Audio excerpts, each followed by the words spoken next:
You've been predicting lights in the sky. What are we seeing, and what in the world is going on with the world today? I see a war going on for humanity, for who gets to control humanity.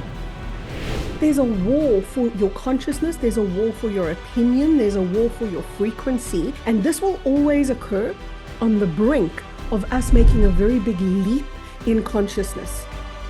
The beings of darkness who once controlled the false matrix that we've lived on do not want the false matrix to return back to the divine matrix. The anchoring of darkness is getting harder and harder to do.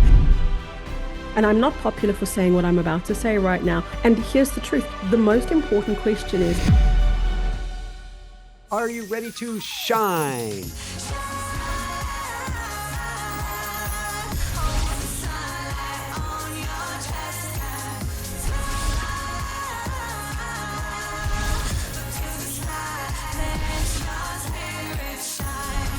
Shine bright. woohoo!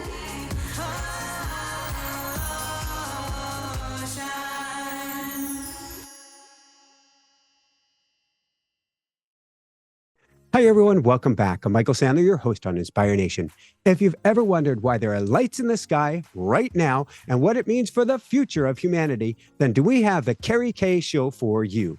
Today, I'll be talking with Kerry K, world-renowned spiritual teacher and psychic, about the lights in the sky, a great cosmic flash, humanity's ascendance, and whether we'll all make it through. So welcome to the show, Kerry. Are you ready to shine? Shine, baby, shine. I'm always ready, Michael. Thank you so much for having me on your show. I'm so thrilled to be here.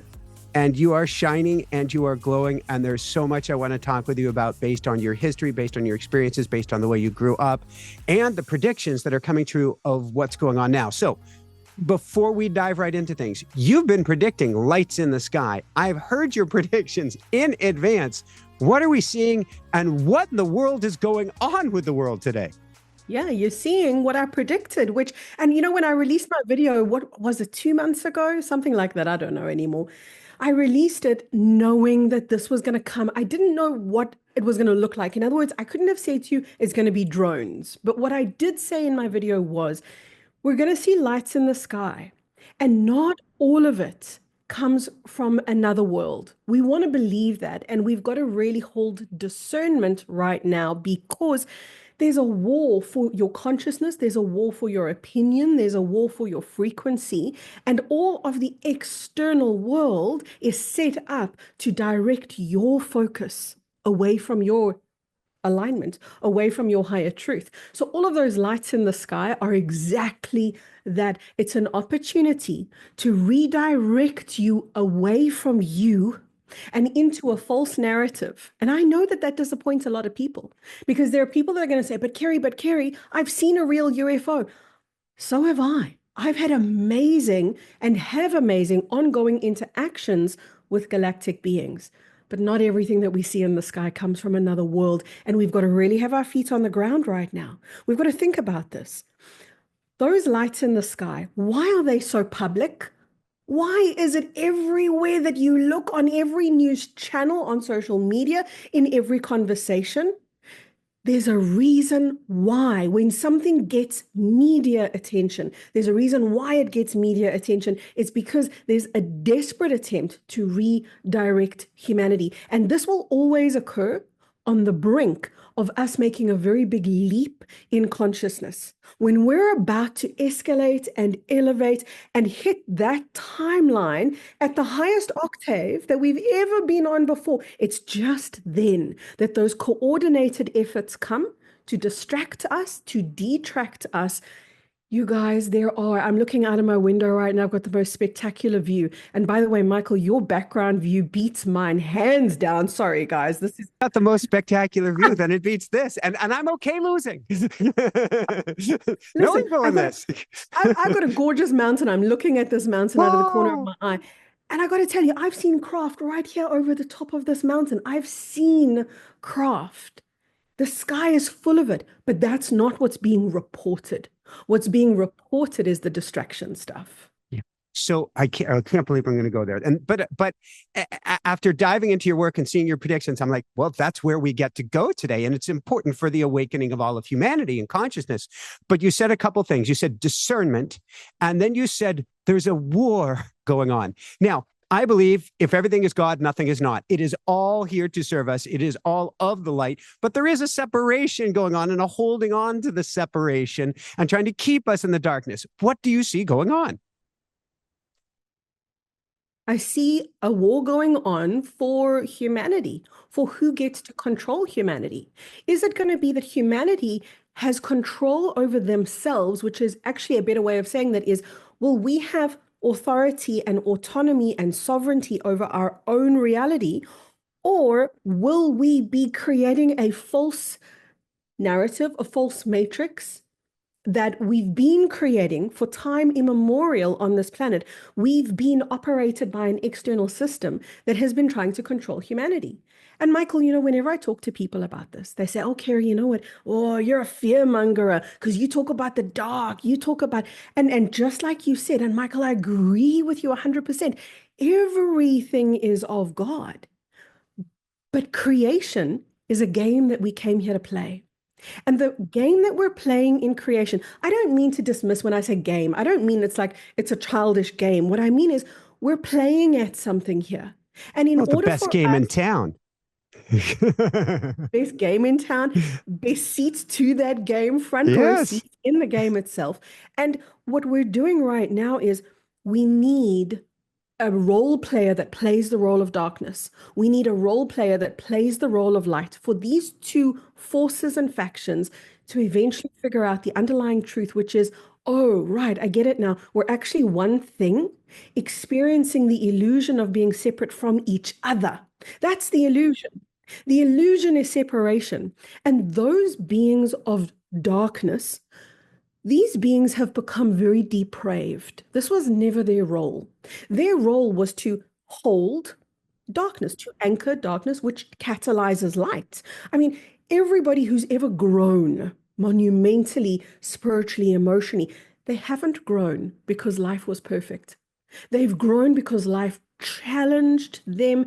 They were in trauma, they were in pain, they were in struggle, they were in difficulty. That's darkness catalyzing light. So those who played the role of darkness, they were serving the light at the end of the day, but they became addicted to their role. They became addicted and they didn't want to relinquish their role of darkness. They wanted the illusion of power that the illusion of separation fed them. And that's what we have right now. We have a runaway renegade team who've been holding darkness, and they don't know that they're as depraved as they are. They have totally lost touch. The only way that they're going to come back to base is if the light takes their power back. Because the truth is, darkness cannot take our power. It cannot. This sounds like a lot of work that I've done in the past. I don't do it so much often, but a lot of work I've done in the past is when an entity, an energy has attached themselves to somebody or attached themselves to a home. It can be to other things as well. And you have to let them know it's going to be safe to go back into the light because they're holding on to the darkness, thinking they're actually doing good by keeping themselves and keeping those around them in the darkness because the light is really scary. Yes, yes. And in the same way that many beings of light see darkness as the enemy, got to avoid the darkness. Darkness sees light as the enemy. Darkness sees light as the thing to avoid. So we've both been dancing the same dance around each other. Ultimately, it leads us into a desire for a deeper harmony, a desire to look at our lives and go, hey, this isn't working anymore. I want something bigger, deeper, higher, more, something that I've never even thought of. That's where humanity is being ushered into a place of really having to navigate from outside the box that they've been conditioned to be in. So all of those role players that have been playing the role of darkness, they're all holding on for dear life. They're clutching almost literally at straws. They're clutching at the remnants of the collapsing false matrix. That's all that they've got. They have no idea that they're welcome back home. They're welcome back in the light. They're welcome to reunite because their reunion with light makes us all more, they have no idea that we've actually missed their participation in the grand wholeness that is God. So enough of the game that we've been playing. Thank you, thank you, thank you. And I want to dive into your story in a little bit. Not quite yet, but I will say that it was very interesting because when you said darkness catalyzing light, I was thinking of your childhood and as I'm going to call dis-ease or your condition as darkness catalyzing light, bringing you into the light and having to play that role. It's just that the darkness in this case got a little lost. Yeah, exactly. Exactly. And you know, every time somebody goes through hardship, they're going to do one of two things. They're going to succumb to victimhood. And the moment they do that, they've lost. They've lost themselves. They've lost their power. They've given it away. They're going to either succumb to victimhood or they are going to rise and shine and empower themselves. This is it is this black or white, this yin or yang. What are we going to do right now? Okay, so this is cool, and we're gonna just keep on dancing around these things because this is really fun. I've been talking about the solar flares for a very long time now, and about the sun as consciousness and the sun as an alive sentient being, helping us to transition at this time, pumping us with energy, getting us ready. I've also talked about, and you're one of the first that I've heard talk about this too, when we look at things like a solar eclipse, of which I've been gifted to be in that event horizon where it's complete darkness. You're actually peering into a portal. So, leading the witness, we've got portal, we've got solar flares. What in the world is the great flash that you see coming? Right. That is an inevitability. We're living our lives as if it's always going to be this way. We're living our lives as if we're guaranteed tomorrow, as if the system that we're living in is normal and how it's supposed to be, except we live in a very, very dysfunctional, very abnormal world that is destined for transformation. It is destined for a massive, radical change. But that massive, radical change is not going to happen step by step, because if it did, it would probably take hundreds of thousands of years to play out, hundreds of thousands of years for us all to go, oh, wait a minute, I'm a being of love. I could act that way. Oh, wow, I don't have to rob you and cheat you and lie in order to get ahead. Oh, wow. This would take us natural progression, if that's what we were working in, hundreds of thousands of years. The great solar flash is, the best way I can say it to you is, it's God's intervention. Because that's what the sun is. The sun is a portal of light, but it's God's light. Or you could say the universe's light. And it comes streaming through that stargate in the sky called our sun. And every now and then, it's a cyclical event. Every now and then, there's a big burst of light. Now, when I say burst of light, I don't mean, oh, look, there's a little spark in the sky. No, I mean, what if we understood the magnitude of what I'm calling the solar flash, if we understood the magnitude of it from a scientific level, you know what we would all say? We would say, oh God, that's an extinction level event. Nothing's going to survive that. Because it's a coronal mass ejection from the sun, wherein the entire coronal mass of the sun is ejected in one shot.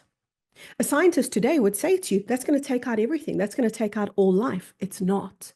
It is going to catalyze the light within us to emerge and the density within us to finally crumble into light, to alchemize back into our original state of being, our original consciousness. Now, we're not going to die. Whenever I talk about this, people go, oh my God, the solar flash is death. No, it's not. It's life. It's the start of a new life. I have this vision I'm seeing as you're saying this of this mass coming off of the sun. You can see this maybe in a sci-fi movie.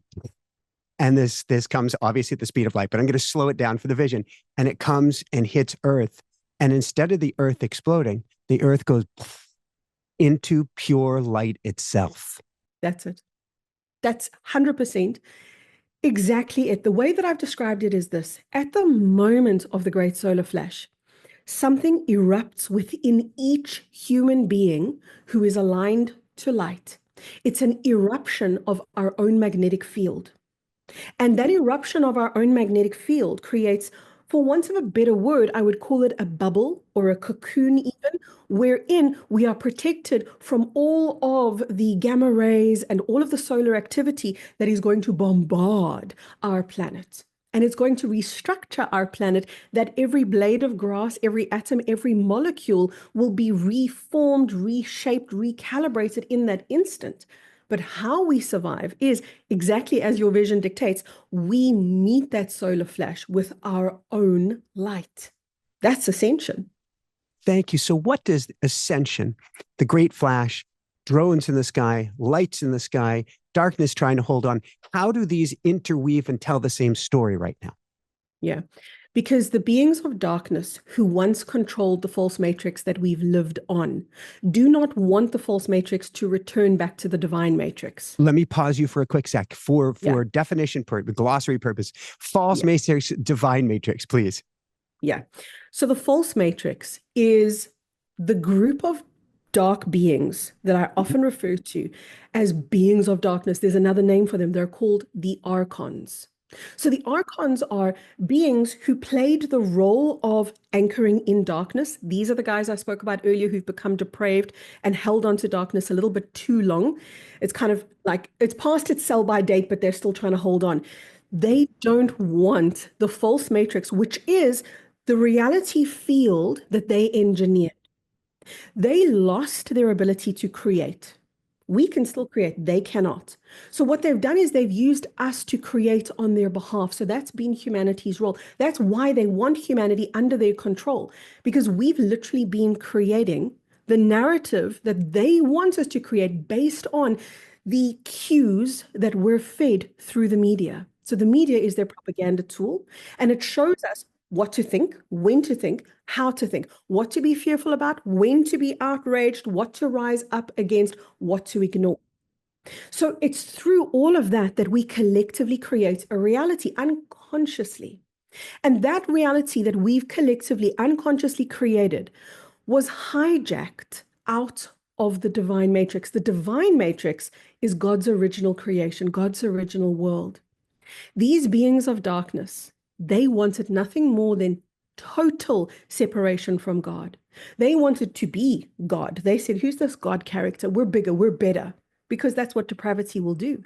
So they said, let's not be a part of the divine matrix. Let's create our own matrix. And this is what I call the false matrix. This is them, because they can't create, using a slave force, humanity, to create a universe on their behalf. And when I say we were hijacked out of the divine matrix, I don't mean physically moved. I mean, we were shrouded in a cloak of frequency that we couldn't transcend, couldn't move beyond. And we got stuck into a density, stuck into a very low vibrational frequency. So the beings of darkness, called the archons, are trying to hold us in place and keep us as their slave force to keep creating their worlds. And right now, that great solar flash is the marker point that says that game is done. It's finished. And we are now going to re-merge, reconnect with the divine matrix again. That game is over. And that's their desperation that they're holding on to. So the drones, the lights in the sky, are them trying to ensnare humanity away from truth into an untruth, a false narrative, one that's imbued with fear. And the moment we start believing the lie, we have to anchor it into ourselves and match the lie out there with the lie in here. If there's no lie in here, we can't believe the lie out there. So once we purify inside, then we have discernment. Once again, that magic potion called discernment. Several areas I want to go with this. Thank you so much. First off, you're in South Africa. You're from South Africa. What a beautiful place that I have wanted to travel to. And one of my groomsmen is from South Africa. And so it's called on my heart. And I've had other South African guests on. Point being here, you were the first person that I have heard say it out loud. And so I'm not picking on anyone or anything, and I'm not judging, but this is because you are so far out of the bubble. And we're in Florida right now, but we bounce out of the bubble of Canada back to Florida, or Quebec specifically back to Florida ourselves. And I've spent many years living in Europe out of that bubble. You said that the darkness, can I go there? Can I go there on this show?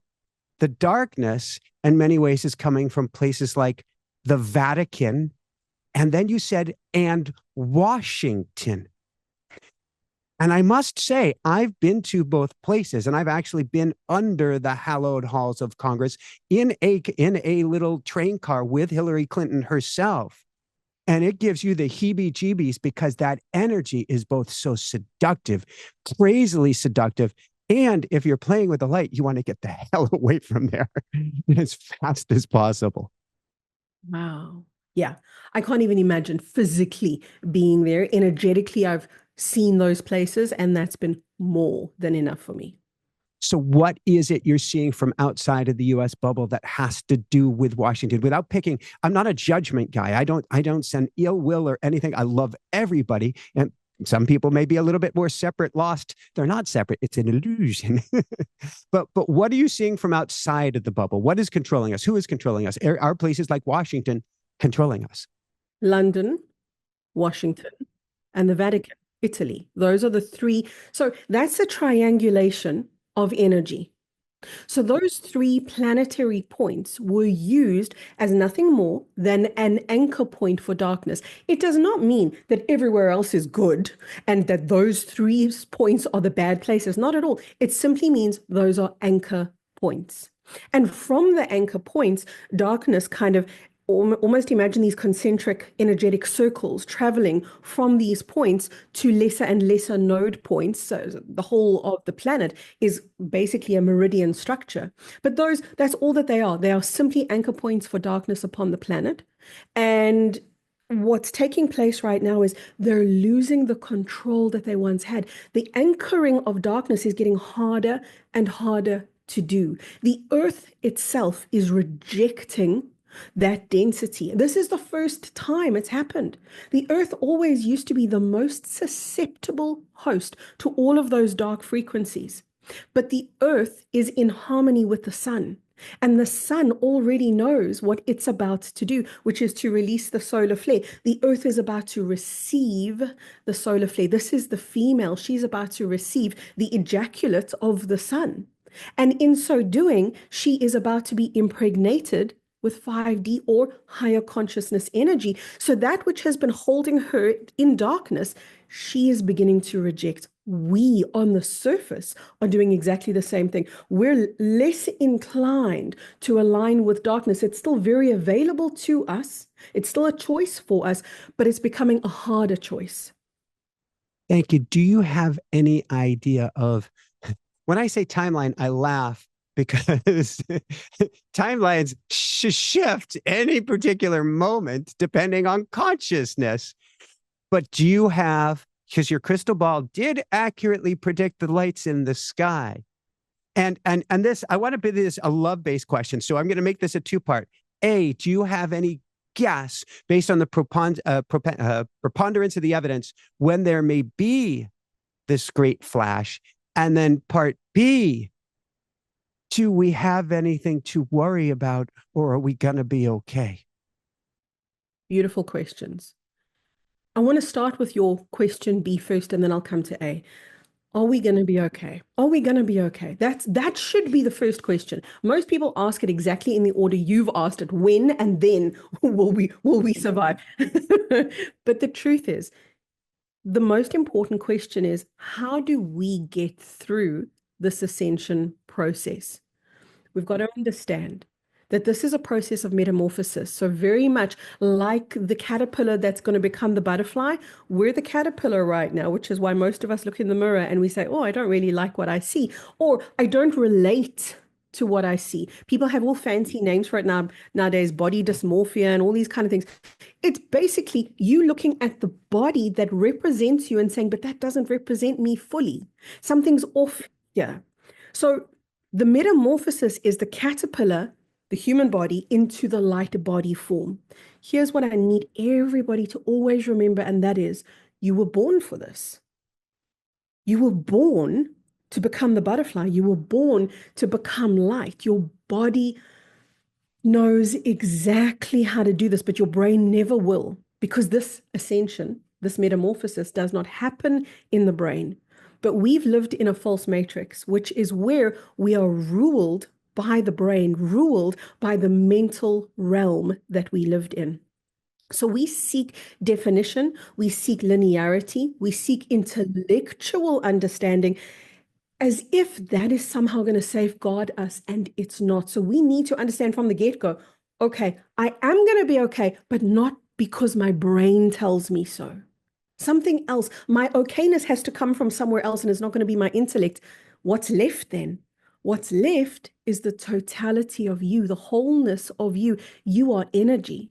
The brain that you operate from and the intellect that you operate from is minuscule, utterly minuscule. Yet your entire identity is encapsulated by that minuscule fragment that you know yourself to be. So the you that you truly are encompasses that tiny little mental realm fragment of you. The you that you are is energy. So at the realm of energy, which is also to say at the realm of feeling, you are already okay. You are already, you just don't know that yet because you're still running by the brain.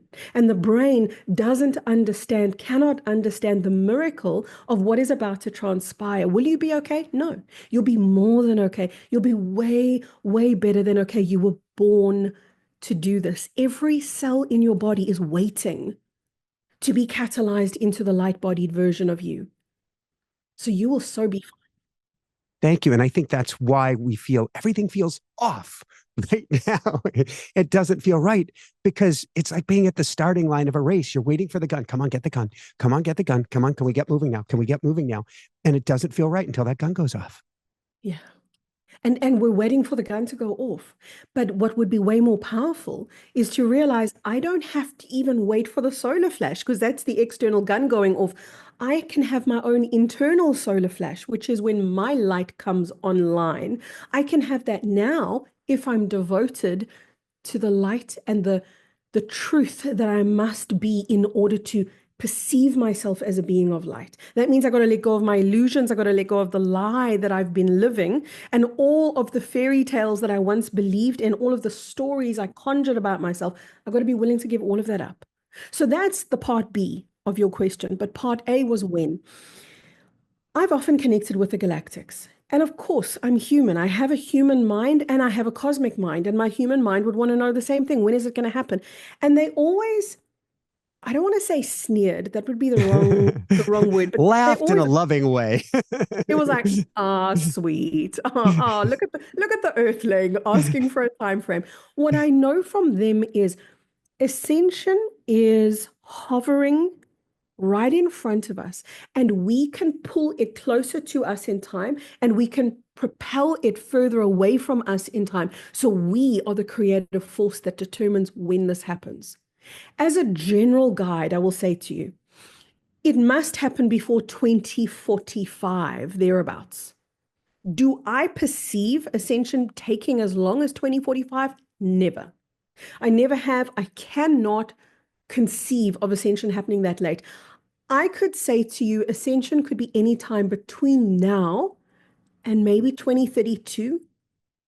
And I know that for some people, they go, oh, that's too long, that's too long. But that's because they're waiting for the external gun to go off and not realizing that the internal light can begin to shine now. Nobody has to give you permission to be okay, give you permission to be happy.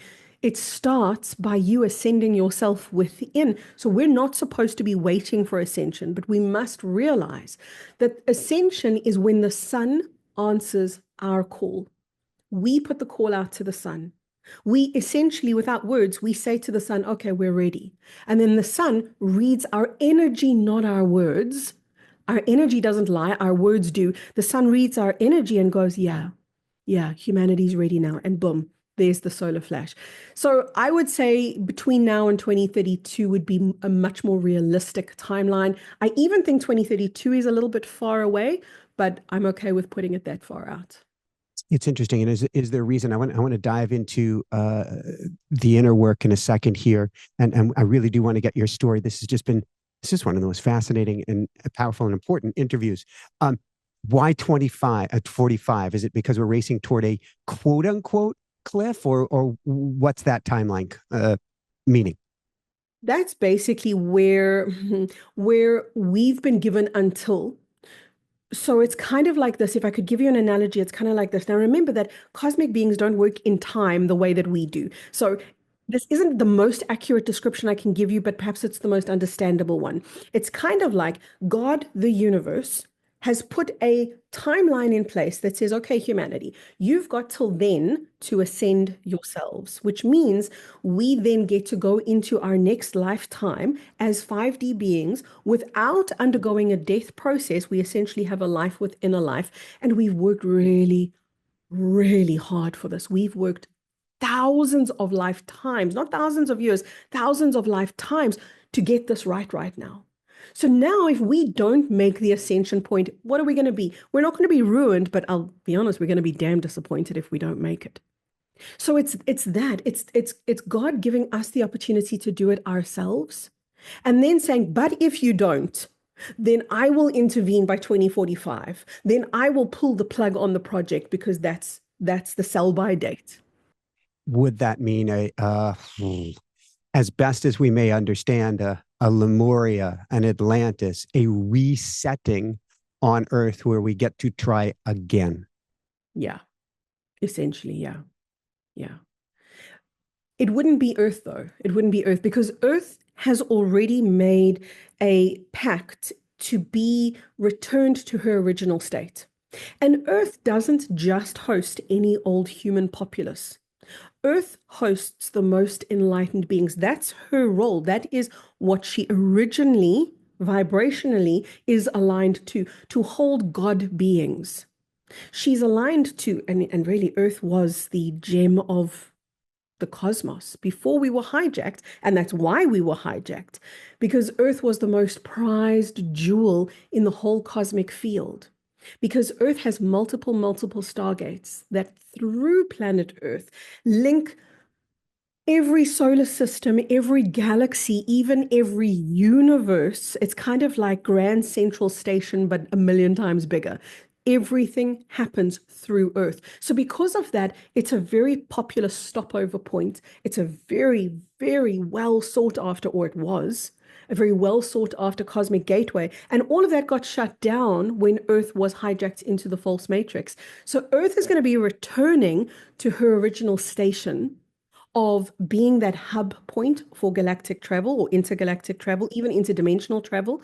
Earth is going back to that. So she will only host highly evolved beings. And that's why we want to stay. We want to be a part of that original Eden that we remember that we came to free from the false matrix.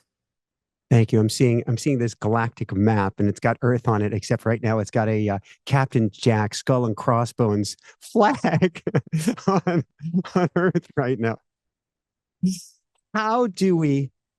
Actually, it's two divergent but important questions, and you take it in whichever order. How do we remember who we are, or let go of this lie, so that we can ascend while here on Earth? And the other, and I'm not sure which order, is 3 days of darkness. Mm, mm. Let's start with the first part of that question. I love the way you asked the question, because in the question that you've just asked me is the answer, and that is, how do we remember, you said. How do we remember? Do we have to let go of the lie? But that's the answer. By letting go of the lie, and more importantly, by being willing to let go of the lie, we then have a place for the truth to land. That's what we lack right now.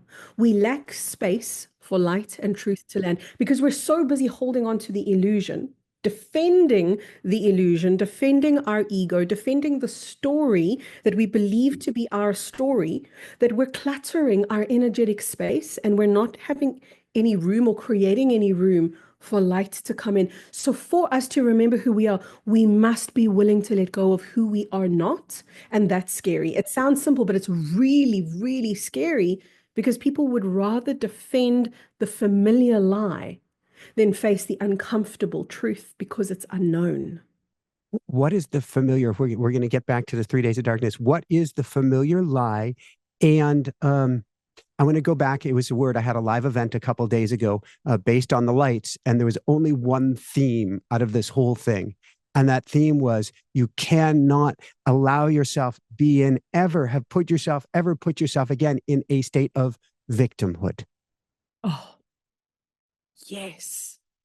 On a daily basis, I'm all over social media, Instagram, TikTok, YouTube, Facebook, victim, victim, victim, victim. People say to me on every video I post, oh, that's easy for you to say, Kerry. You're not homeless.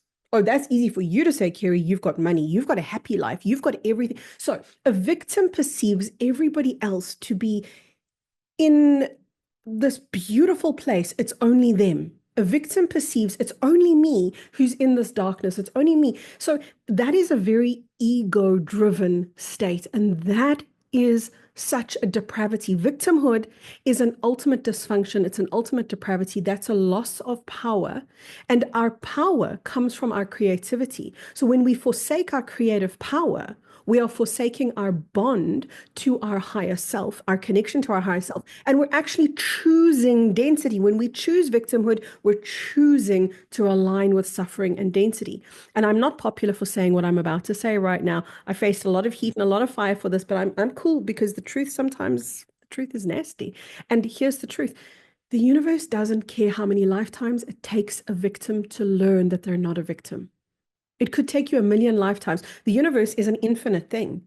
So if it takes you a million lifetimes to figure out that you're not a victim, then that's as long as you've got. So rather figure it out now so that you don't have to take that long to figure it out, because ultimately it's only you, the individual, that can bring yourself to that point. Nobody's going to deliver you to that point. You've got to, even if your knees are scraped and cut and you're bleeding and you're broken and you're traumatized and you have all of these things, you still have to get yourself to that point of power where you say, wow, you know what, at some level, I chose to be here. At some level, I elected to do this because I knew that I could. So that's victimhood. We have to be willing to let go of that familiar discomfort, that familiar lie, which is victimhood. We've also got to let go of the familiar lie that is someone else knows better than me. What happens when we go to a doctor? You go to a doctor, and I'm not saying doctors don't know what they're doing, okay? I'm saying we give away our power when we go to people, be it a teacher, a doctor, a politician, a banker, whatever it is, and we say, well, you obviously know my body better than me, or my mind better than me, or reality better than me. You tell me what to do. And again, this is so commonplace on social media. Go through the comment sections. If you want to see where has humanity derailed, go read the comment sections and just sum up what's going on here. Number one, you got a lot of victims. Number two, you got a lot of powerless people saying, hey, Kerry, what's the answer? Because I don't know. It's like, hey, doctor, what must I do? I don't know. That's the big challenge. So I did ask you about the future. I admit it, full disclosure, and I knew exactly what I was doing and why I'm doing it. However, I don't want you to give me a whole bunch of psychic readings, and we're actually pulling way back on the show from having people on to give any sort of readings, because what it does is completely and totally disempowers the individual. Totally. Totally. And that's my background. I started out doing psychic readings and realized, oh my God, everyone's becoming dependent on me. No one's becoming empowered. I have to stop this immediately. And I did. I did, because it's addictive. People get addicted to what's going to happen tomorrow, because then I don't have to live now. If you tell me what's going to happen tomorrow, then I don't have to take responsibility for my growth right now. And there's no shortcuts. You know, we do have to do this. So I almost feel like a hypocrite. I've got to go back to that last piece, the 3 days of darkness. But guys, we are going to dive into this of getting back to the light, of back to who and what we are. This isn't a gloom and doom story, and this isn't a watch the news and don't live your life. At the same time, what's the 3 days of darkness? So many people have been asking about this. And you know, before I answer, this is the fine line that I love, because I share, I like navigating the fine line. Yes. I share with my audience and I share with my online community all the time.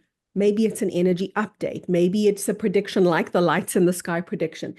But at the same time, I'm not telling people the date on which it's going to happen. That's very important. Secondly, I'm saying this is possible, but we still get to create. And we can recreate a higher version of this. And, here's something really interesting that I'm so blessed to be able to share with humanity, and that is in 2016, I had what I would best describe as a memory of the future. And this is going to circle back to the 3 days of darkness. Don't worry. I had a memory of the future wherein I got to be transported into a future time.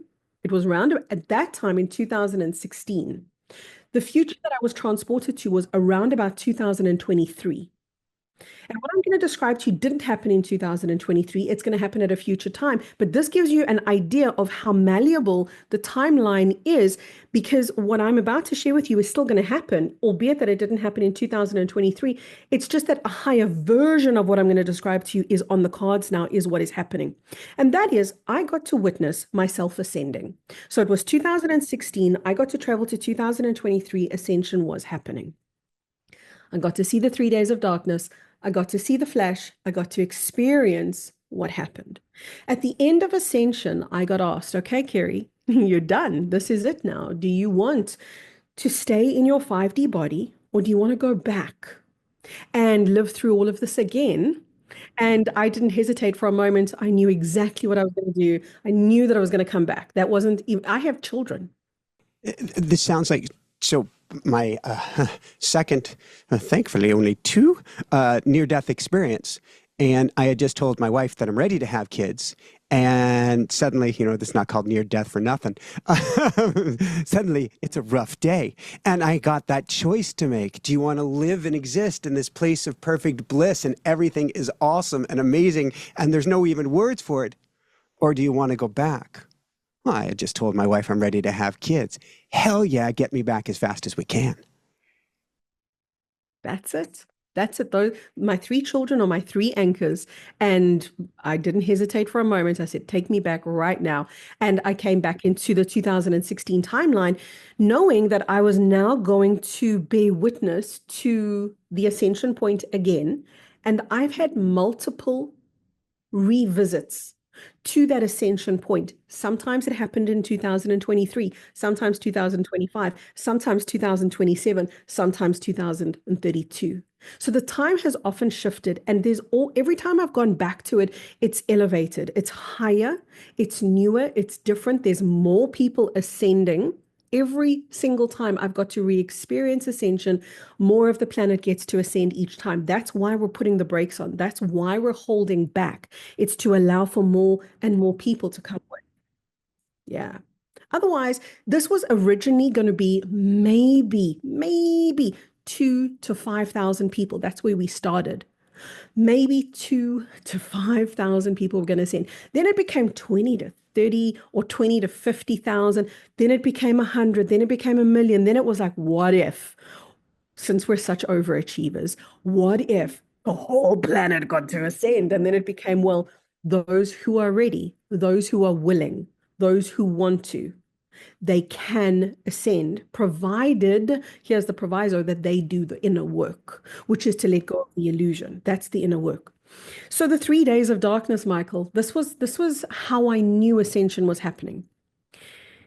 In my first experience of the ascension moment, this is how it began. It was all dark. It was all dark. And I remember knowing, okay, this is it. This is everything was surreal. It was like we were in an in-between reality.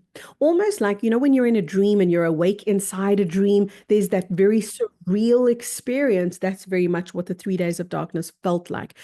There was a phenomenal bliss, a phenomenal calm, a phenomenal ease, a phenomenal miraculous peace on the planet. And simultaneously, there were a lot of people freaking out. Was both of those things taking place? And the more people engaged with that peace, the bigger the peace became, the louder that peace became, the more it began to ripple and ripple and ripple. And the more the peace, love, light began to ripple, the smaller the darkness and the fear became. And eventually people who were in fear came out of that fear. A lot of them came out of the fear and began to kind of come out of their houses, come out into the streets. And I wouldn't say celebrate, I would just say be in awe and gratitude. There was a silence. Everyone was in a surreal silence. Very little conversation taking place. At the beginning of the 3 days of darkness, lots of bickering, lots of looting, lots of fighting. And that quick, like within about 6 hours, that quickly died down. And the peace, just with every minute, that peace got more and more reverberant. You could feel the global consciousness. There was no real awareness of yourself as an individual. It was more like, oh, I'm beginning to be aware of myself in the collective. Then I'm beginning to be aware of myself as the collective. And everybody knew that the sun was pulsing. You could see it. You could, if you looked up into the sky, it was kind of like an eclipse. You could see a little bit of light peeping out from the sun. And the best way I can describe it is like this. Imagine the sun takes a big inhalation and it kind of holds its breath because you know it's about to blow. And that is the solar flash. And that's what the 3 days of darkness is. The 3 days of darkness is the sun calibrating for the release of the solar flash. Can you, at that moment, this is almost like all of the teachings of Jesus have been hijacked. And so this kind of goes back to the teachings of, you have to be able to do the super secret hush hush handshake of, do you believe in Christ as your Lord and Savior, or you're not going to be saved?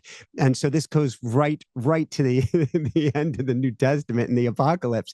Can you, at the last moment, remember who you are to make it through this ascendance? Yeah. And in the blink of an eye, there are people that have been so lost. So I don't want anybody listening to this ever to say, oh, because I hear a lot of people say this. They say, oh, my husband's not going to ascend. My mother-in-law's not going to ascend. My whoever's not going to ascend. Those criminal politicians aren't going to ascend. You cannot say who will and who won't ascend. Maybe it's the person saying you're not going to ascend that's not going to ascend, because I witnessed that. I witnessed people literally fighting with others in the street, like as if something struck them, as if a light struck them, stopping and going, this is not who I am. And the love light came back. And the peace came online, and their wisdom started glowing through their skin. There was no light in the sky, but there was light. There was like people's bodies started to emanate. People's bodies started to glow. And in the blink of an eye, a lot of people woke up and started hugging each other, forgiving, not even asking for forgiveness. It was just everywhere. It was like this honest love. Sometimes people want to hug you, but there's an ulterior motive. The most honest humanity I have ever witnessed was there in that 3 days of darkness. Starts out looting and fighting, ends up one big family of light and love. And then the flash comes, and it comes in slow motion, or at least it looked to me as if it was in slow motion. The flash came, and as my eyes saw the flash coming from the sun, I felt my body and I saw my body light up.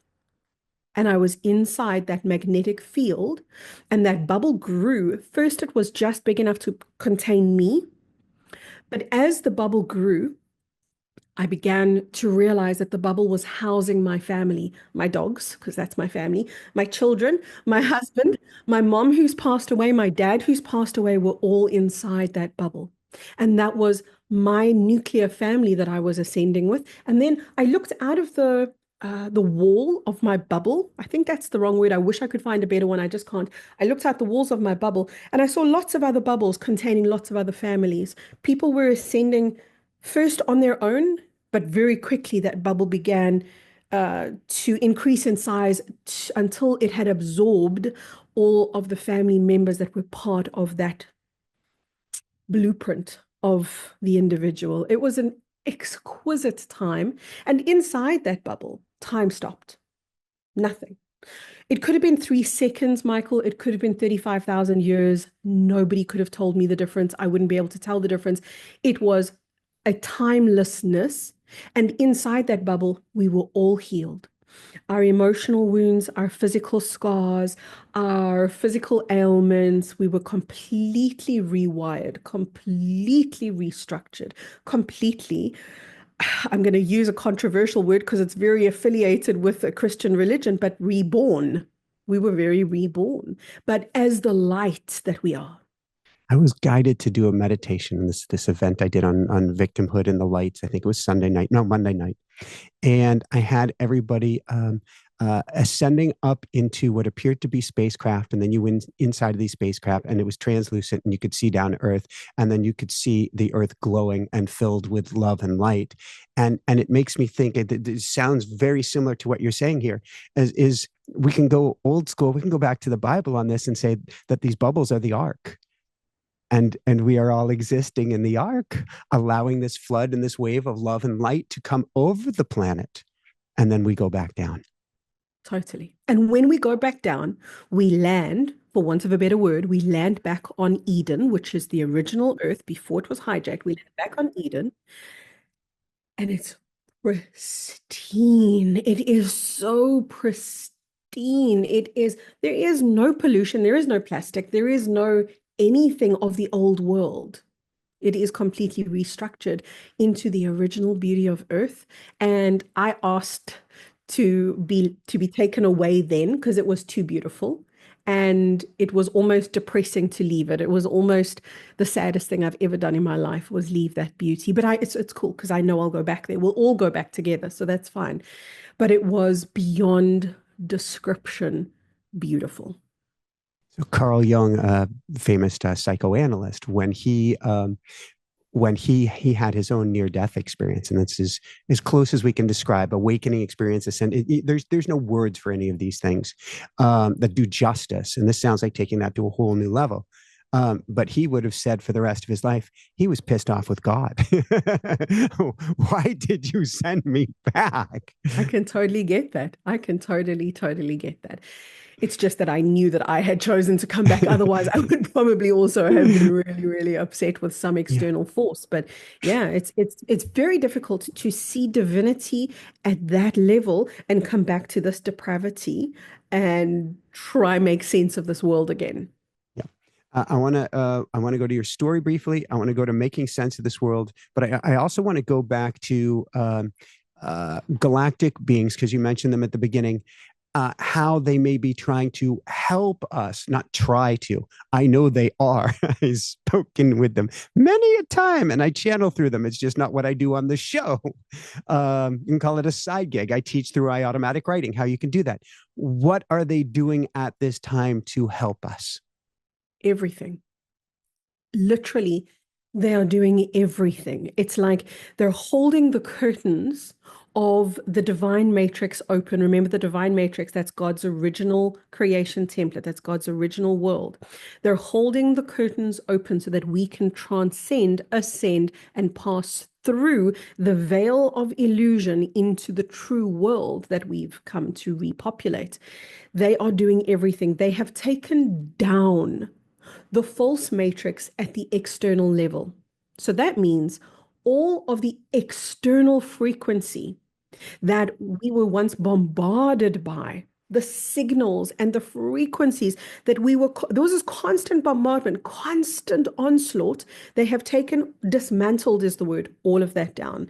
They've dismantled the old system of recycling. We used to call it reincarnation, and that was a soul trap. Every time we died, we would get ushered into the light. We would falsely, naively walk towards the light. That was an AI program that had conjured an image of a loved one that resembled exactly and spoke exactly like a deceased mother, father from the repertoire of our memory. Now that we see what AI is capable of, we can understand this isn't very far-fetched.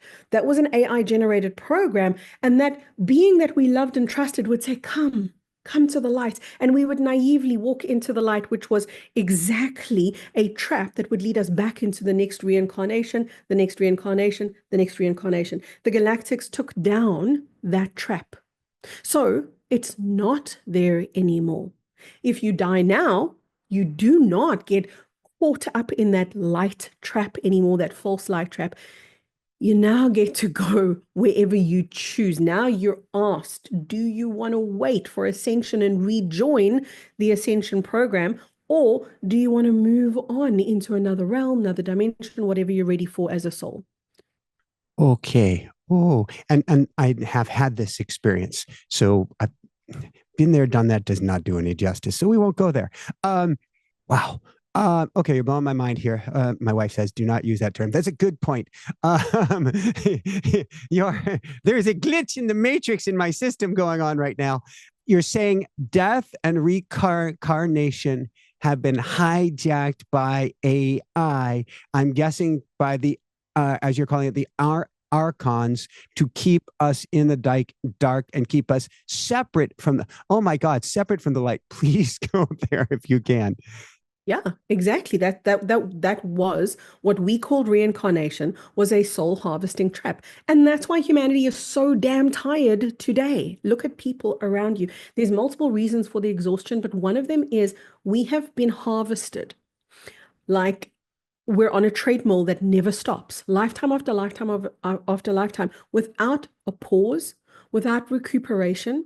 And we just keep coming back with more ancestral baggage and more ancestral baggage and more. It's like this never ending onslaught to create more density to prevent us from leaving the false matrix. Because the archons want one thing, and that is their slaves.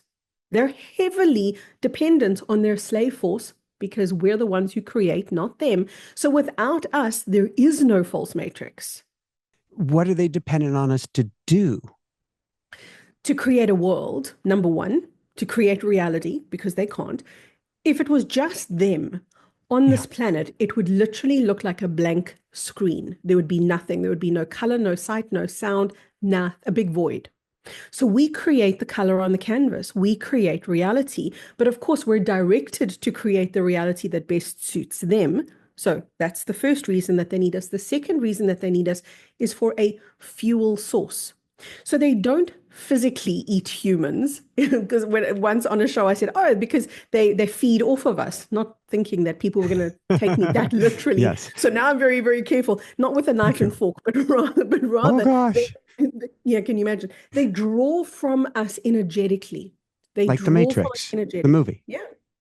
We're their batteries. We are their fuel source because they cannot generate their own energy. They are highly dependent on us because without us, they have no life force. We are literally keeping them alive. So if we go from there as a bridge to 2045, this is not a sustainable game here on Earth. We all know that. It's hard not to see that on a moment by moment basis. Is that kind of a end game in the end of sustainability where that archon world can't survive anymore? And at the same time, forgive me for doing a lot of double questions. You've handled this very well. Most guests, forget about it. Do not do this. Violates everything. And at the same time, don't the archons want this world to survive? They totally want this world to survive. They know it can't. So what they're trying to do is they're trying to create a diverted timeline wherein they usher humanity at the level of consciousness where they want us, which is basically dumbed down, controlled by the external narrative and the external environment. They want to create a loop in the timeline where they send us to another planet that they have already demarcated. It won't be planet Earth because that's what they understand. They understand, look, we can't have Earth after 2045. So in their mind, they're going, okay, so then let's repopulate another planet. So what we'll do in their estimation is, we will end their lives here, but get them to reincarnate in another false matrix.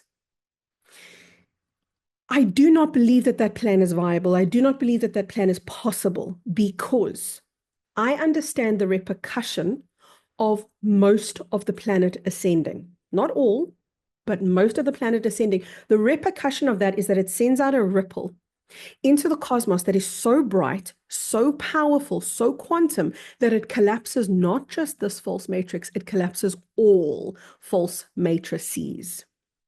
So they don't want that to happen. They don't want that ripple to happen. And that ripple is caused by the amount of people who are ascending simultaneously. It's that they're very, very afraid of. They're okay with a couple hundred, even a few million, even a couple of 100 million, they're okay. with a small number ascending. They're not okay with a mass ascension because of the repercussion for them. So they're trying desperately to understand part of the planet's going to ascend. We can't stop that. But can we just harness enough people to propagate a new false matrix elsewhere? This certainly sounds like literally a movie 3 in the Matrix. I don't know if that's Resurrections or what it is, where Neo is meeting with the architect who says we're willing to accept those losses um, so that he can restart the Matrix. Wow. I watched The Matrix I must have watched it with my eyes closed because I don't remember a damn thing from it. But yeah, that sounds familiar. All right. I want to go briefly to your story and yet one more thing first. Oh, Please forgive me. my story is the least important, really. Yeah, I don't know about that, but it's the vehicle. It's the carrier wave that Mm-hmm. got you here. Mm-hmm. Does Mars have anything to do with this? Mm. Mars was part of the false matrix setup. Mars was a relay station. There were multiple. So what we call the solar system is not the solar system. What we call the solar system is a relay station that was relaying the broadcast signals of the false matrix. We haven't had a glimpse of the true solar system that we're surrounded by. We are surrounded by so many stars and so many solar systems that it's almost unfathomable to consider that our small-minded structure of the universe tells us that we're from a tiny little solar system on this back arm of the Milky Way, and there's only 12 planets. That is a heap of hogwash like never before. But that's what it all was. All of those, what we call planets, were relay stations. That doesn't mean they're not inhabitable. That doesn't mean that they're not true planets. Most of them are true planets. They were just hijacked and also part of the false matrix. When Earth frees itself, all of those other planetary systems simultaneously free themselves as well. Was Mars a place where Earthlings, meaning energetic creatures in human form, one existed before something blew itself apart?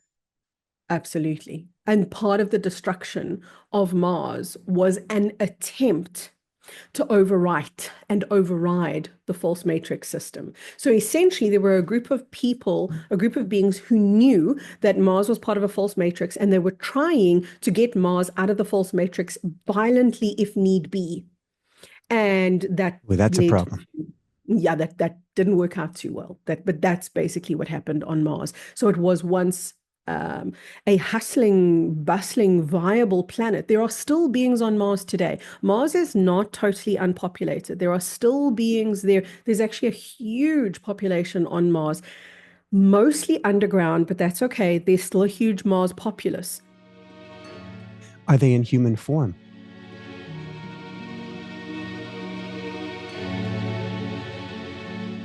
Still there? Still there?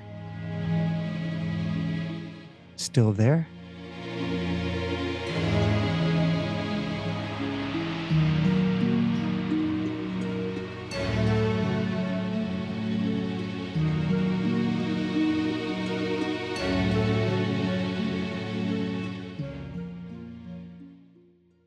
So I'm going to ask again. We just lost power, just got you back. It may be that somebody does not want us to ask about Mars today, but are there still humans on Mars?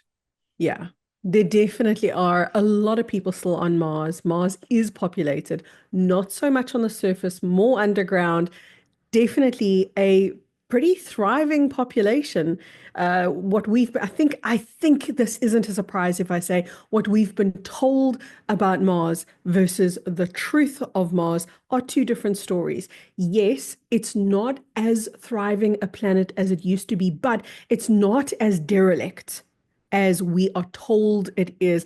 It is not that it is an atmosphere that we can't survive in. We actually would do pretty well there. It is very, very Earth-like. It's just not as highly populated as it once was. So are the people that are there, they're under the surface, or are they on the surface as well? Mostly under the surface. The ones that are on the surface, they'll go there for maybe a few hours a day and then retreat back underground again. But that leads to another very interesting question, and that is how there are multiple planets that have massive thriving underground populations. It is not just Mars. Our planet is exactly the same. Many, many planets have got a surface population and an inside population. So that's true for Mars. It's also true for Earth. All right, I'm going to ask a couple more questions and then we're going to have a TBC on this one for sure. Because it is a big question. Is this, oh, now I can hear the flat earthers going crazy, but is this a hollow Earth? And are there underground, as now the latest seismology studies show, is there an underground ocean on Earth? Absolutely, there's an underground Earth, but definitely Earth is also not flat.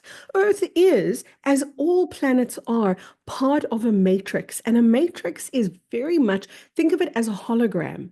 That's why the flat earthers have the opinions and the theories that they do, because they're trying to measure something that doesn't really have the depth and the shape that we're told it has. Where we live is a holographic field. And if we understood more about the nature of a hologram, then Earth would make a lot more sense to us. We would understand, okay, actually everything is malleable. Our eyes perceive what isn't there. Our eyes perceive structure that isn't necessarily there or measurable even. So while there can be an Earth within the Earth within the Earth, this is new to me, you could actually see again the sun and the stars and what appears to be the sky while you're within the Earth because it's a holographic or a fractal representation, one inside of the next, infinite in all directions and dimensions. Correct. Exactly. So if you were in inner Earth, you wouldn't believe you were in inner Earth. If you were in inner Earth, you would say, but I'm looking up at the sky. This isn't inside anywhere. This is the outside. Okay, it begets the question. We're really going down that rabbit hole then. Um, are we in inner Earth? And how do we know we're not? Yeah. We what we can know for sure is that we're in a hologram. That's what we can know for sure. And I feel like if we make friends with that and we accept that, that makes everything a lot easier because then the answer to the question becomes, does it actually matter? Because isn't it actually true that no matter where I am going to see the cosmic sky above me or a version of the cosmic sky above me? Our illusion all along has been that we're looking at the true sky, that the stars that we're seeing in the sky are the true sky. Think of it like this. Think of what we're seeing as what is visible through some very thick curtains. If those curtains were held open properly and drawn aside properly, and we were fully immersed into that world, which I keep calling the divine matrix, we would see a sky that is a lot busier and a lot fuller than the sky that we currently see. So even when we go out to the desert and we get telescopes and we can look up and go, oh my God, there are so many millions and millions and millions of stars. Yes, yes, there are. But that's still a small fragment of what's actually there. I think of it as a computer and limited CPU or limited resources. Is if we could see the depth of the image, it would there'd be take too much memory, too much energy to do that. So we're only given a limited slice of what we could possibly see based on the resources of whatever is outside of this hologram building it for us. I love the way you see that. Yeah, yeah, very true. So, all right. Let's go to your story, and then I'm going to go to a revised version of my wife's question, a very revised version, and then we will wrap this up. And we will definitely, I would love to have you back at a future date, and our audience is going to love to as well. This has been, I said it before the show started. I've done over 2,000 interviews, over 3,000 shows. This is one of the most interesting. It's not because you're a soothsayer or anything of the sort. I think it's because of how you grew up, and I'm going to say on both sides of the veil. And maybe you can share about that. Yeah, I really did grow. That is a great description. I did grow up on both sides of the veil. And when I was really young, I was really sick. And I had a kind of an asthma that prevented me from ever being able to breathe enough oxygen. So I was pretty much permanently oxygen deprived. And, my kids genetically predisposed to asthma, of course, because of me. My kids have got asthma, but it's what I would call a normal. There's no such thing as a normal asthma, but I would call it a normal asthma. What I had back in the day, there was no medication for. There was very little that they could do for me. They pretty much assured my mom, if she gets to the age of 12, it's going to be a miracle. She's probably not going to make it that long. So I grew up being good friends with death. I grew up, my mom had a calendar, Michael. I mean, most people would say to me, this sounds kind of like a macabre uh, event, but this is what it was. On her calendar, there would be a cross for the days that I was in hospital and a tick for the days that I was at home. And at the end of every year, my mom would tally up the days. Was Kerry at home more or at hospital more this year? Where did she spend more time? At least until the age of 12, it was always more time in hospital than at home. And the time spent in hospital was very much traversing to the other side. So I spent more time there. I spent more time in my childhood crossing over, coming back, crossing over, coming back. It Meaning was when you were such in the a journey. hospital, you were in such dire state that you were Yeah. not very quote unquote conscious in this realm. Absolutely. And that was always my mom's telltale sign for me was how much was I seeing the other world? My mom was very psychic. You see, this tends to run in families. My mom was very psychic, and she would say to me, "Oh, Kerry, I can feel in my room there would always be a lot of angelic presence. And the more sick I would get, the more visible they would become to me." And they would start to what I would say they're shaking the bed, but I didn't realize at the time. It was just that I was feeling the ripple of their vibration more powerfully than I was feeling anything in the solid world. And that's why I always had this impression like my bed was moving because I was actually just feeling their pulsing energy. But anyway, the more my bed would move and the more visible they would become and the more coherent those conversations would become, the more my mom realized, okay, Kerry's crossing over again. She's going over to the other side. And my eyes would glaze over, and sometimes I would be pronounced dead at the hospital. And then it was always this miraculous recovery, and I would mourn. I would mourn when I had a miraculous return to my body because I didn't want to be in it. There's this expression I use. I've attributed it to Carl Jung, who we mentioned earlier, but I'm told it's not him, so I can't take credit for it. But I do use it a lot. The waking world is the dream world, and the dream world is the waking world. And you didn't want to leave the waking world, which we call the dream world, for this tiny meat suit of a false existence. And it was tiny, and it was so hard to get back in every single time. I would look at this tiny body lying in the hospital bed and wonder how the hell I was going to fit all of me that I had just merged back into this speck. It was like an ant. It was like taking all that I am and compressing it into an ant. It seemed utterly impossible, and yet every time it clearly was possible. But in the vastness that I would go into, I was absorbed back into the God mind. There is a place that I call the heart mind of God. It's one thing. It's not a heart and a mind. It's a heart mind. It's like a intelligence that emits only love and thinks only in the frequency of love. And when you're in the heart mind of God, you are at one with all that is. And that space I call pre-incarnation. So it's like where we all go before we come into an incarnation. So before we were in the false matrix, we would spend time there. That's where we would go and replenish, reconnect to home, get rejuvenated again, make new choices to individuate back into an individuated journey. It's there in that heart mind of God where we experience ourselves at one with all that is as all that is. And that's where I would go. It started out that I would just go talk to deceased family members. I would go talk to angelic beings. I would go talk to individual beings.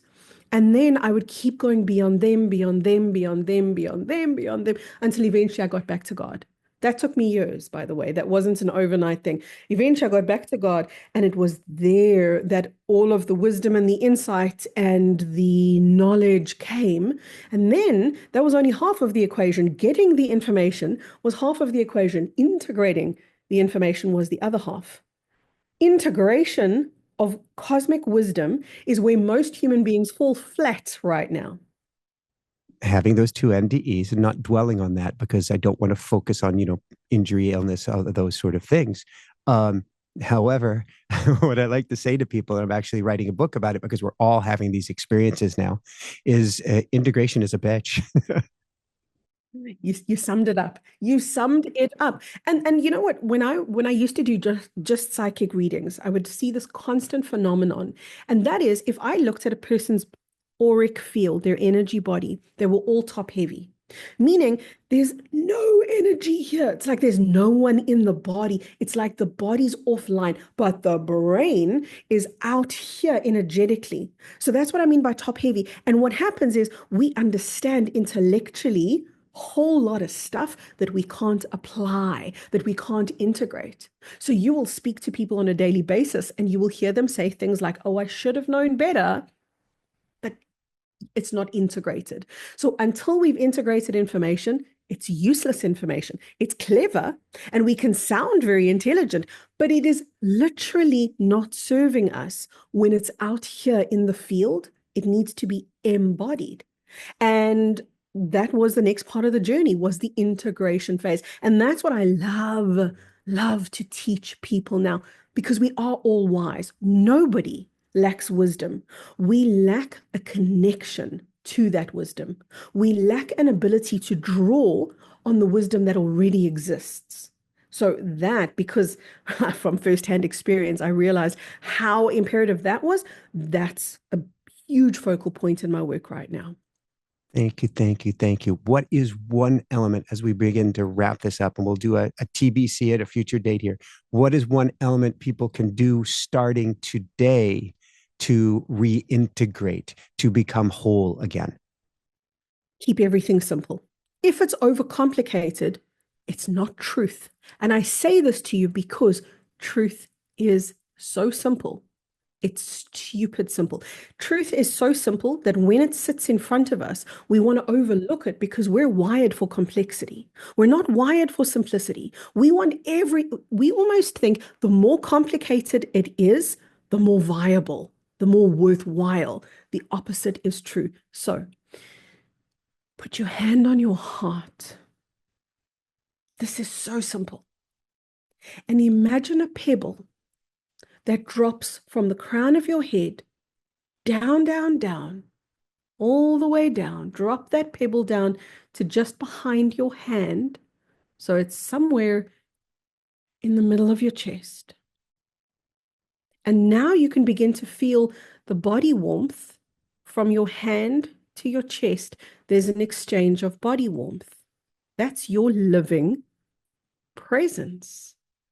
That is your living energy. Now imagine, that's all, just imagine that you could breathe in and out through your hand.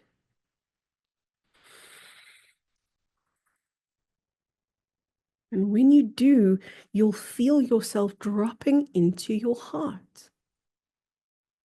And if you spend 1 minute here, you are integrating your wisdom into your body, and you are experiencing presence, meaning your own life force. And the longer the time that you spend here, the deeper the integration becomes. So simple, so simple. Since we're both plugged in, I don't know another word to call it, both plugged in. As I started to do it, it welted, it went away, and I was having discussions on the other side as going through. My heart actually, instead of glowing warm, started to hurt for a moment. What was going on? We all, every human being, have had, out of necessity, to shield our injuries. We've all been wounded. And we're not closing the heart off because we're bad. And we're not closing the heart off because we're stupid. And we're not closing the heart off because we're the dummies in the back of the class who couldn't read what the teacher was writing. We got sore. We got hurt. We're protecting ourselves. And when we open up something that was shut, to whatever degree, because that's what really would set us apart is not whether our hearts are open or closed, it's the degree of how closed our hearts have become. So, with soft compassion, if we all remember, I'm human and I've been injured, and I'm only protecting my wounded heart, then it helps us to understand that the pain that we can sometimes feel is a normal, welcome release, and following that is relief.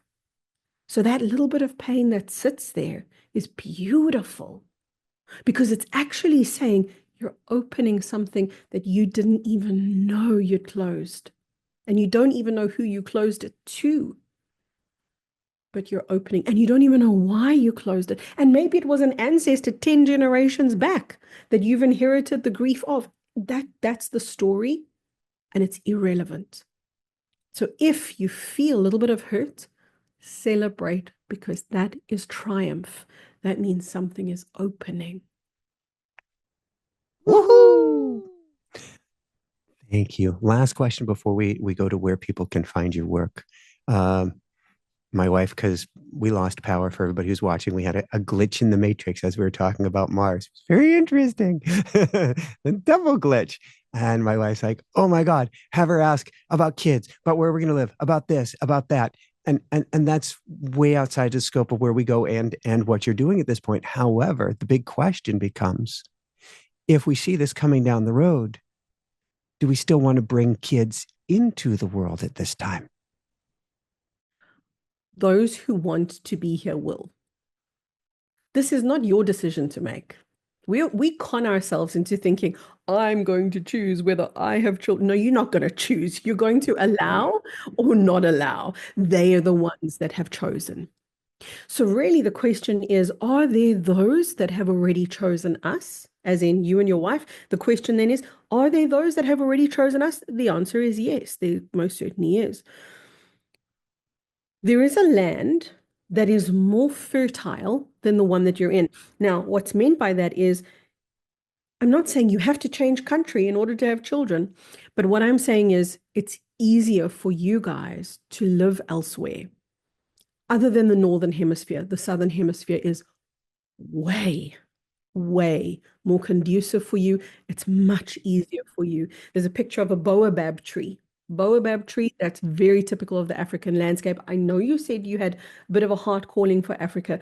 You don't have to live there. Maybe you visit there. Because sometimes that's all we have to do. Sometimes we have to dip our toe in the energy of a particular land, a particular place, a particular country, and we anchor it in. You have to anchor in that fertile land standing underneath the baobab tree. That's where you replenish. That's where you, both of you, drop down into the base chakra, like drop down into your bodies, because you're both living up here, which, by the way, is very common in the Northern Hemisphere. A lot of the look, it happens in the Southern Hemisphere too, don't get me wrong, but it's very easy in the Northern Hemisphere to get up into the head, and it's very easy in the Southern Hemisphere to get down into your limbs. So there's a healing that happens for you in the Southern Hemisphere. It's most likely Africa, but I'm not going to swear by that. There are at this point 2 children that have said, yes, we would love to come in. The first right now that's standing in queue is a little girl. She wants to come in first, and she does have a brother, but the brother's wavering. Because he's going, well, maybe I come in, but there's also this other soul that comes in. So if it's not him, there's another one. It's like there's 2 that are deciding between themselves who's going to enter. But the first one, who's a little girl, I'm seeing her around about the age 5, 6, somewhere. She's got long hair and a ponytail. Very beautiful. And she's got lighter hair than yours. She's got like a mousy brown hair. And she's playing, but she's very free. I love this term, free range children, like not bound, not restricted, not sitting behind a desk. She's free. She's playing. So, and that's not the one daughter we do have right now. That's another one. Yeah. Very interesting. My daughter who we do have, she loves to go to Disney, but not just to Disney. She loves to go to down here in Florida to Disney World, to what's called Animal Kingdom. And there is an African safari there. And she goes, can we go home? And home doesn't mean home to the house. It means to go home to animal kingdom and to the safari. Oh, how old is So she? she's 2.5. This winter or this week, we're going to go to a lion country safari in southern Florida, and so it's very interesting what you're saying. Baby. She wants to go home. Oh God, I love her. How incredible is that wisdom? How incredible. She knows. She knows where home is. I don't think you guys will stay in the States or Canada. I'm not making the prediction. If I feel into your highest timeline, it doesn't feel like it's there. Very, It very feels interesting. more rural, more rural. Yeah. And that's we live on a dirt road with as many trees around us as we possibly can so that we're Thank God. connected to that earth. Um, Yeah. a last note on this.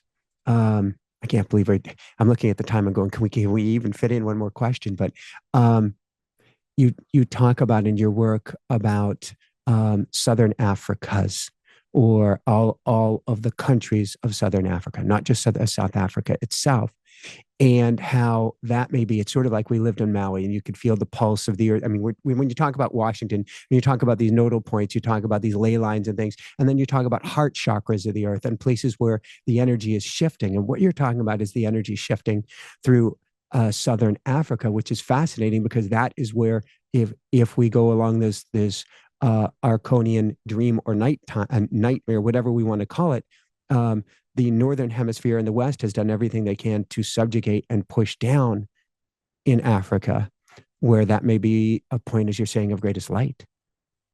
It is. And it's the most overlooked, underrated place. I remember being mind blown. There's the word your wife tells you not to use. I remember being mind blown looking at a map. And this is something you can Google. Looking at the actual size of Africa and the actual size of the USA and putting the actual size of the USA into Africa, and it's small. And Africa is way bigger. And we understand cartography and maps, and they needed to make it fit and blah, blah, blah. But the truth is that Africa is a powerhouse and it's portrayed as the deepest, darkest. Who would want to go there? Nothing happens, nothing works. And it's true, nothing does work. Not even the electricity, Well, you've nothing. got the power back, or at least the backup power. You see, and this is what we learn to do. We learn to kind of truly go with the flow. We don't live in tomorrow. We live so here, so now. We even have a language which we think of as very normal that describes a timelessness. So if I say to you, I'm going to talk to you in 10 minutes time, what I'll say to you is, I'll talk to you now. But that 10 minutes could also be 10 hours or tomorrow. It's still now. Just now is another form of now. Just now does not mean now. Just now, if I'm coming just now, it means I'll get to it later. So we have various forms of now. Just now, now, and now. And none of them mean the immediate moment. None of them. Even if I say to you, okay, I'm going to come now, that doesn't mean now. It means when I'm ready. So there's a wonderful relationship to time that the people have here because most of them have not been as restricted by the false matrix as the first world countries have. There's great blessings in living in third world countries, great blessings in living in Africa, but this really is a resurgence in Africa, southern Africa. That's Zambia, Zimbabwe, Botswana, South Africa, a little bit of Namibia as well. That's the southern African region. There's a very big resurgence of light that's beginning right now to erupt, and it's erupting from Southern Africa. It will travel through the whole world. It's not going to be contained here. Light can never be contained, but this is a birthplace. Ah, so what my mind is, universe gives me images and it gives me music, and all of a sudden it's brought me to Lion King in my head. Oh my Oh, God. beautiful. All right. Where can people, this has been so beautiful, Kerry. Where can people go to find your work, to find all that you have to offer, and to find out more? Thank you. So, my name is Kerry K, and I say it like that because so many Americans in particular call me Carrie, like C-A. You carry a bag, that's Carrie. I am not Carrie. I am Kerry, Kerryk. So that's my website, kerryk.com.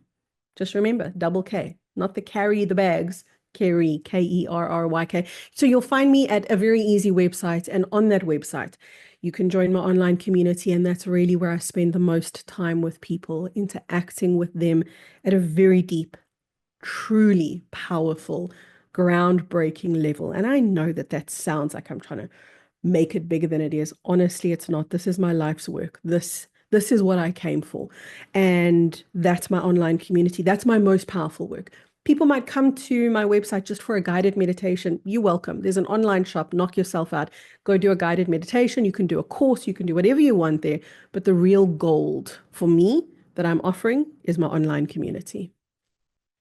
Thank you. I'm snickering. Why am I snickering? Why am I snickering on air?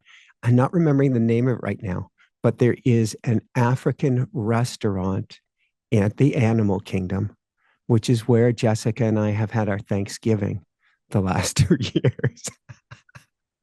Oh, we may have had a truth that I didn't even know. Really, I've got the photos to prove it. I have an African meal for Thanksgiving. Oh, Michael, I think you guys just have to come down here. Let me take you out for a proper African meal. Well, thank you. We will have to take you up on this. I'm going, how do you move heaven and earth for this one? But that may have to happen. Yeah. Wow. Didn't see that your baby coming. wants to come home. I didn't see this coming. All right. Oh, let's see. Last question. Parting words, what you want to share with people, maybe something even leading the witness, loving and hopeful, because there are a lot of people at the end of this who are going to go, am I going to make it? Am I sure I'm going to make it? Are my friends or family going to make it? Are we going to make it? Am I going to be okay? And on it may go. You have one question to ask yourself. And in my online community, this is a question we ask ourselves every single Friday. And I'm going to invite every single one of your listeners to ask themselves this question, and not to ask it once. Ask this every day. The question is, how good can this get? I'm ascending. I'm in this life for ascension, but I want to know, because I really don't have the answer, how good can my life actually get? How many miracles am I going to allow myself to see? How much love can I withstand? How much abundance will I be able to receive? These are the questions we need to look at if we're asking the ultimate question, which is, how good can this get? So never look at, how bad is it going to get? How good? And you need to ask with genuine curiosity, like, I don't know.